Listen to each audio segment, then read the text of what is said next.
Welcome to news alert. Pahalgam లో మొత్తం అడిగి అమాయకులపై ఉగ్రదాడికి పాల్పడిన ఘటనపై ఏఐఎంఐఎం నేత అసదుద్దీన్ ఓవైసీ తీవ్రంగా స్పందించారు. ఈ ఘటనను తీవ్రంగా ఖండిస్తున్నామని, ఇటువంటి మానవత్వహీత చర్యలకు పాల్పడిన ఉగ్రవాదులకు కేంద్ర ప్రభుత్వం గుణపాఠం నేర్పాలని ఆశిస్తున్నామని పేర్కొన్నారు. బాధిత కుటుంబాలకు సంఘీభావం తెలియజేస్తూ గాయపడిన వారు త్వరగా కోరుకోవాలని ప్రార్థిస్తున్నట్లు వెల్లడించారు. శాంతి పరిరక్షణ కోసం దేశంలో మత సామరస్యాన్ని కాపాడేలా చర్యలు తీసుకోవాలని కోరారు. की मजम्मत करते हैं, कंडेम करते हैं और हम उम्मीद करते हैं कि हुकूमत इन दहशतगर्दों को एक सबक सिखाएगी और साथ ही साथ हम जो लोग वहां पर जिनको कत्ल किया गया, इन टेररिस्ट ने इनको मारा है, हम उन तमाम फैमिली के साथ खड़े हैं और हम जो जख्मी हैं हम दुआ करते हैं कि वो जल्द से जल्द सेहतियाब हो। दूसरी अहम बात यह है कि ये एक इंटेलिजेंस फेलियर भी है और हुकूमत को, नरेंद्र मोदी हुकूमत को देखना है कि उनकी डिटरेंस पॉलिसी इतनी कामयाब हो रही नहीं हो रही है।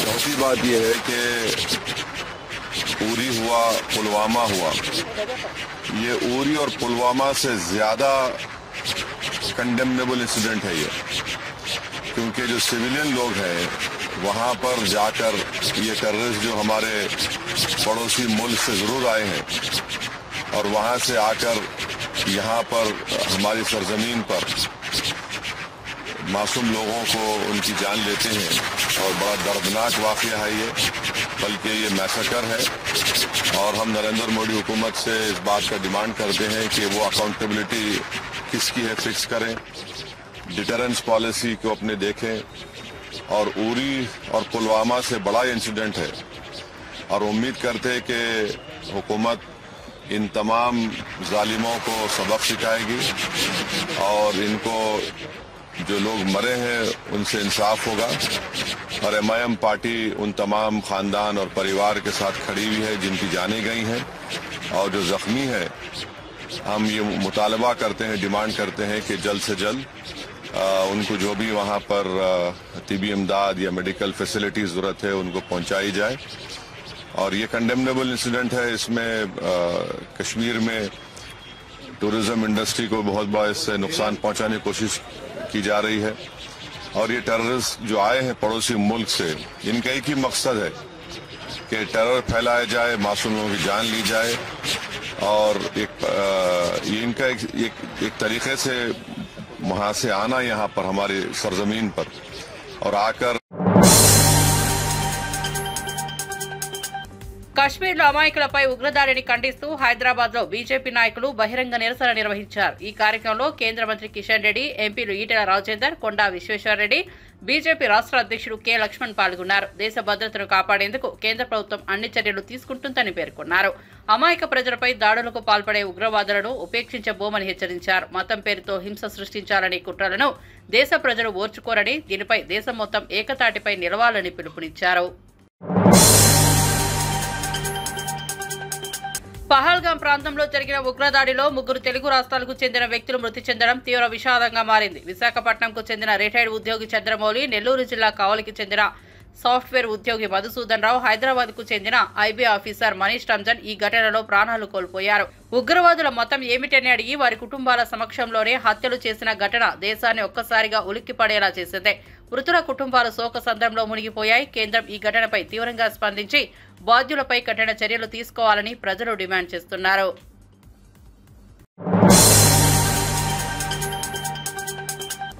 లగచర్లలో రైతులను పోలీసులు చిత్రహింసలకు గురిచేసి దారుణంగా కొట్టారని నేషనల్ హ్యూమన్ రైట్స్ కమిషన్ నివేదికలో వెల్లడి. ఈ అమానుష చర్యలకు బాధ్యుడు ముఖ్యమంత్రి రేవంత్ రెడ్డి అని బీఆర్ఎస్ వర్కింగ్ ప్రెసిడెంట్ కేటీఆర్ విమర్శించారు. సొంత నియోజకవర్గంలోని రైతులను ఈ స్థాయిలో కొట్టించడం చూస్తే రేవంత్ రెడ్డికి సిగ్గు గౌరవమూ లేదు. నిజంగా ఇజ్జత్తుంటే ఇప్పటికీ రాజీనామా చేసేవాడని వ్యాఖ్యానించారు. రైతుల పక్షాన నిలబడే ధైర్యం లేకుండా వ్యవహరించిన రేవంత్ ప్రభుత్వాన్ని తక్షణమే నిర్బంధించాలని డిమాండ్ చేశారు. 25వ సంవత్సరంలో అడుగు పెడుతున్న సందర్భంగా మీకోసం మా వంతుగా ఉడతా భక్తిగా మీరు మాకు మా కష్టంలో అండగున్నారు, మీ కష్టంలో మేముంటామని చెప్పి పొద్దున్నే వచ్చి తలా 1000 రూపాయలు వేసుకొని 1 లక్ష రూపాయల చెక్కు నా చేతికిచ్చి ఇది మా తరపున మీ పార్టీకి ఒక విరాళంగా ఇస్తున్నాం అని చెప్పి పొద్దున వచ్చినప్పుడు నిజంగా గుండె నిండా సంతోషం అనిపించింది. ఎందుకంటే వాళ్ళు పడ్డ కష్టం మామూలు కష్టం కాదు. 40 మందిని రైతులను, అందులో గిరిజనులు ఉన్నారు, ఎస్సీలు ఉన్నారు, బీసీలు ఉన్నారు, అందరూ ఉన్నారు, ఓసీలు కూడా ఉన్నారు, అందరూ ఉన్నారు. 40 మందిని జైల్లో పెట్టి పూర్తి స్థాయిలో వారిని చిత్రహింసలు చేసి, ఒక మనిషి ఎన్ని రకాలుగా శారీరకంగా చిత్రవదలు చేసే అవకాశం ఉంటుందో అన్ని రకాలు చేసి, ఆఖరికి హిరియా నాయక్కు ఛాతీలో నొప్పి వస్తుంది, గుండె నొప్పేమో సార్ అంటే పశువును గుంజుకపోయినట్టు బేడీలేసి తీసుకుపోయి ఆఖరికి మంచం మీద కూడా, నికృష్టమైన ఈ ప్రభుత్వం మంచం మీద కూడా సంఖ్యలతో బంధించింది. ఇవన్నీ చూసిన తర్వాత వాళ్ళు పడ్డ బాధ, ముఖ్యంగా మా ఆడబిడ్డలు, భర్తలేమో కేసుల భయానికి అటు ఇటు చెల్లా చెదురైంది. ఎందుకంటే ఎవరి మీద పడితే వాళ్ళ మీద ఇష్టం వచ్చిన కేసులు. పాపం వాళ్ళ ఇళ్లలో ఉండే ఆడబిడ్డల మీద దాడి చేసి దారుణాతి దారుణంగా, కిరాతకంగా, నికృష్టమైన పనులు, మానవ మృగాల మాదిరిగా రేవంత్ రెడ్డి ప్రైవేట్ సైన్యంలాగా పనిచేస్తున్న కొంతమంది పోలీసులు వాళ్లను మొలెస్ట్ చేసినారు, అసభ్యంగా ముట్టినారు. అసభ్యంగా ఆడకూతుళ్ల మీద, సొంత చెల్లెళ్ళు, సొంత కుటుంబ సభ్యులు, ఆడపిల్లలు ఉంటారనే ఇంగితం కూడా లేకుండా వాళ్ళ మీద ఏ దిక్కులేనోళ్ళు కదా అన్నట్టు వాళ్ళ మీద ఆనాడు ఇష్టం వచ్చినట్టు చేతులు వేయడం, తాకకూడని చోట తాకడం, నికృష్టంగా కామాంధుల మాదిరిగా ఆ రోజు దుర్మార్గంగా దాడి చేసినారు.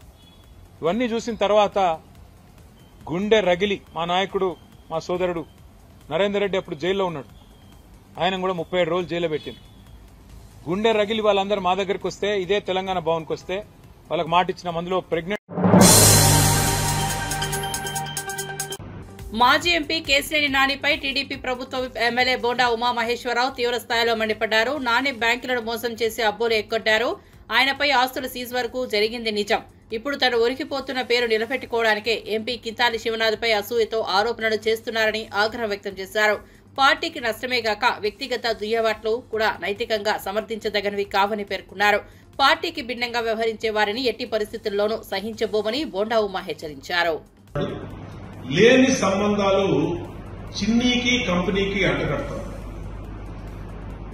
ఇవాళ ఎక్కడో అమెరికాలో ఉన్నటువంటి వ్యక్తులు ఒక కంపెనీ పెడతాం కోసం ప్రభుత్వాన్ని అప్రోచ్ అయ్యి, ప్రభుత్వం నిబంధనల మేరకు కేటాయిస్తే భూముల్ని, దాన్ని విజయవాడ పార్లమెంట్ సభ్యుడు కేశినేని శివనాథ్ చిందీకి అంటగట్టినటువంటి మూర్ఖుడు కేశినేని నాని. ఎందుకంటే విజయవాడలో ఇతను కబ్జాలు చేసి, ఇతను సొంత పాత బస్టాండ్ ఎదురుగుండా సొంత ఆఫీసు పక్కన సుబ్బారావు సైట్ కబ్జా చేశాడు. అవతల పక్కన సొంత సామాజిక వర్గం సైట్ని కబ్జా చేయకపోతే వాళ్ళు తిరగబడ్డారు. నిడమానూరులో ఈ ఇంటి పక్కన స్థలం, దాన్ని కబ్జా చేయకపోతే అమెరికా నుంచి వాళ్ళు వచ్చి సొంత బంధువులైంది వాళ్ళు తిరగబడ్డారు. ఇవాళ విజయవాడ నగరంలో ఇతనుకున్న ప్రతి ఆస్తి బ్యాంకుల్లో అప్పుల్లో సీజ్ అయిపోయి ఉంది. జేడు హోటల్స్ కానీ, ఆ హోటల్స్ బ్యాంక్ అప్పు ఎగ్గొడటానికి అగ్రిమెంట్లు మార్చి, లీజ్ అగ్రిమెంట్లు పుట్టించి కనబడకుండా తిరుగుతున్నటువంటి వ్యక్తి కేశినేని నాని. ఇవాళ ఎక్కడ కనబడితే అక్కడ చొక్కా పట్టుకొని నిలదీయడానికి బ్యాంకులు రెడీగా ఉన్నాయి. ఒకేపు Shriram chit funds, Shriram finance, ఒకవైపు ఎంప్లాయీస్ కి జీతాలకు ఆ కేసులు పెండింగ్ ఉన్నాయి. ఆఖరికి సొంత కార్లు ఫైనాన్స్ లో ఉండి దాచుకొని తిరుగుతున్నాడు. ఇది కాకుండా దొంగ నెంబరు పెట్టి శ్రీరామ్ ఫైనాన్స్ బస్సులను అమ్మేస్తున్నట్లు ఇతను కోసం ఆళ్ళు తిరుగుతూ ఉన్నారు. ఇన్ని రకాలుగా బ్యాంకుల్ని, ఫైనాన్స్ ఇన్స్టిట్యూషన్స్ ని, అలాగే కబ్జాల్లో పక్క స్థలం వాళ్ళని, సొంత బంధువుల్ని, సొంత సామాజిక వర్గాల్ని ఇందరిని విజయవాడలో మోసం చేసి కనపడకుండా హైదరాబాద్ లో దాక్కున్నటువంటి కేశినేని నాని ఇవాళ తాజాగా సోషల్ మీడియాలో వైరల్ అయిన ఆరోపణలపై జ్ఞాపిక ప్రొడక్షన్ సంస్థ స్పందించింది. సంస్థపై బహిరంగంగా వచ్చిన విమర్శలు, ఆరోపణలు అనవసరమని ఒక ప్రత్యేక వీడియో ద్వారా క్లారిటీ ఇచ్చారు. తమ సంస్థ ఎప్పుడు న్యాయ పద్ధతుల్లోనే పారదర్శకంగా వ్యవహరిస్తుందని స్పష్టం చేశారు. జ్ఞాపిక ప్రొడక్షన్స్ నిత్యం కలకాలం గుర్తుండిపోయే నాణ్యమైన కంటెంట్ అందించేందుకే పనిచేస్తోందని, క్షుద్ర ఆరోపణలతో తమను టార్గెట్ చేయడం బాధాకరమని పేర్కొన్నారు. దాంట్లో నాకు సాంగ్ సెలెక్షన్లోనే బయాస్ చేశారు. వాళ్ళ ఫేవరెట్ కంటెస్టెంట్లకి ఒక సాంగ్స్ ఇచ్చేవాళ్ళు, నాకు నచ్చని పాటలు, నేను పాడలేని పాటలు అనుకున్నవి చూసి ఇస్తారు అని ఇలా మాట్లాడారు. బట్ సాంగ్ సెలెక్షన్ ఎలా ఉంటుంది అంటే చెప్తాను. మా ETV creative team and Gnapika creative team అంటే అనిల్ గారు అండ్ టీం అందరూ కలిసి వాళ్ళు ఒక 4 జోనర్స్ సెలెక్ట్ చేస్తారు ఎవ్రీ షెడ్యూల్. ఆ 4 జోనర్స్ని మనం కంటెస్టెంట్స్ పిల్లలందరికీ పంపిస్తాము. వాళ్ళందరినీ ఆ జోనర్స్లో మన ఛానల్కి ఉన్న రైట్స్ని, ఏ ఆడియో రైట్స్ మనకైతే ఉన్నాయో వాటిలోంచి సెలెక్ట్ చేసి పాటలు ఇమ్మని చెప్తాం, మేము ఇవ్వము. వాళ్ళు ఒక్కొక్క కంటెస్టెంట్ మనకి 6 సాంగ్స్ ఇస్తారనమాట. ఆ 6 సాంగ్స్లోంచి ఇప్పుడు ఒకళ్ళు ఒక స్టైల్ ఆఫ్ సాంగ్ పాడితే రెండో కంటెస్టెంట్కి ఆ స్టైల్ లేకుండా చూస్తాం. అది వాళ్ళు సెలెక్ట్ చేసి పంపించిన 6 పాటల్లోంచి మాత్రమే తీసుకోవటం జరుగుతుంది.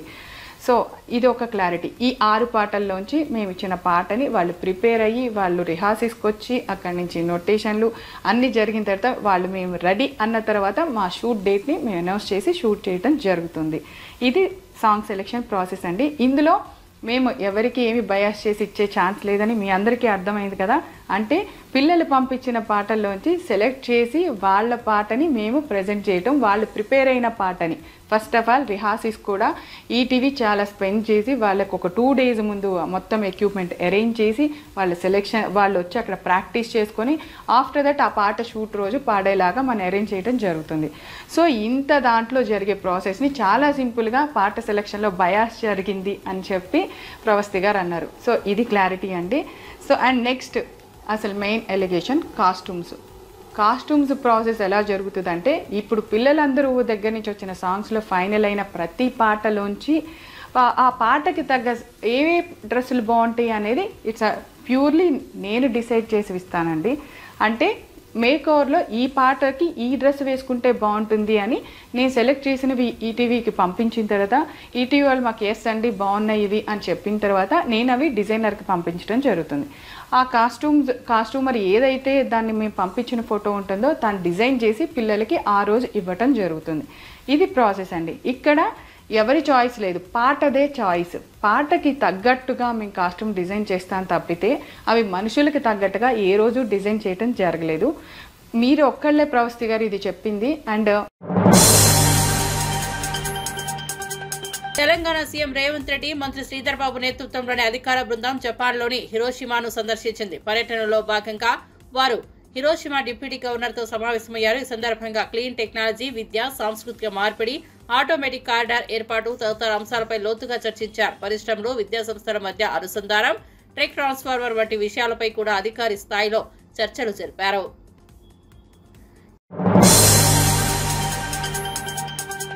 టీపీసీసీ అధ్యక్షుడు మహేష్ కుమార్ గౌడ్ కీలక వ్యాఖ్యలు చేశారు. గత ప్రభుత్వ హయాంలో రాష్ట్రాన్ని తీవ్రంగా అప్పుల పాలు చేశారన్న కారణంతోనే ప్రజలు కాంగ్రెస్ పార్టీకి అధికారం అప్పగించారని గుర్తు చేశారు.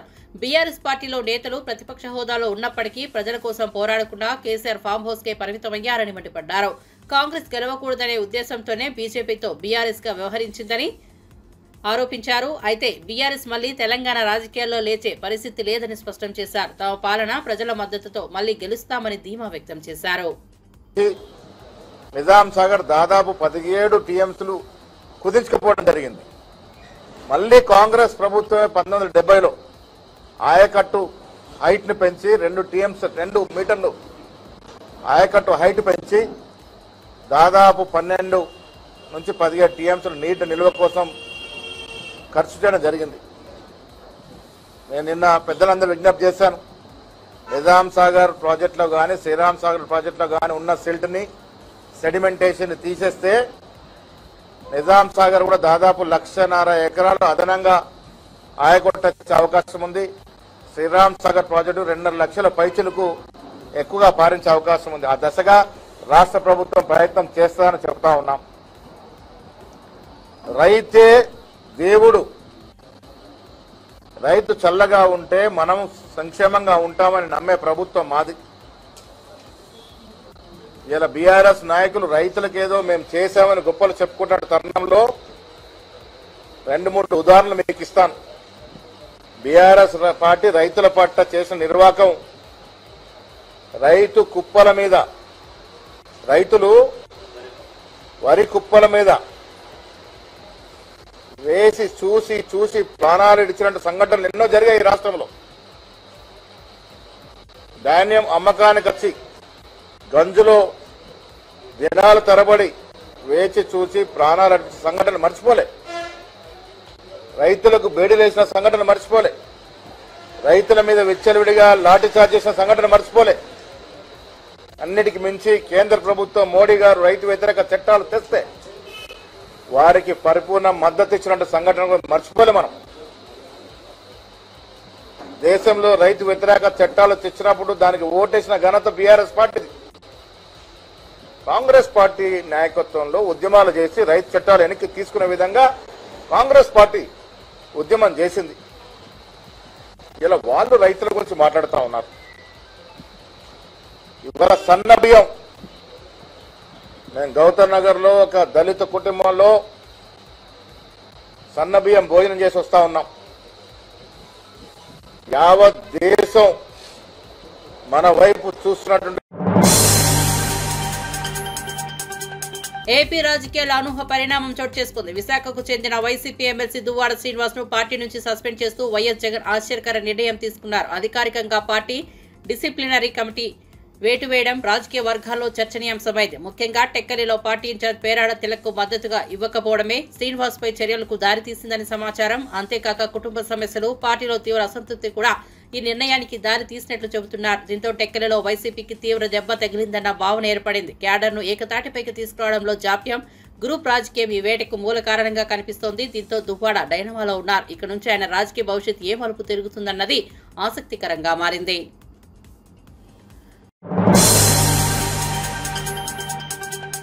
వేములవాడ మాజీ ఎమ్మెల్యే చెన్నమనేని రమేష్ పై సిపిఐ జాతీయ కార్యదర్శి నారాయణ తీవ్ర వ్యాఖ్యలు చేశారు. భారత పౌరసత్వం లేని రమేష్ ఎమ్మెల్యేగా పోటీ చేసి గెలిచి ప్రభుత్వ జీతాలు తీసుకున్నారని ఆగ్రహం వ్యక్తం చేశారు.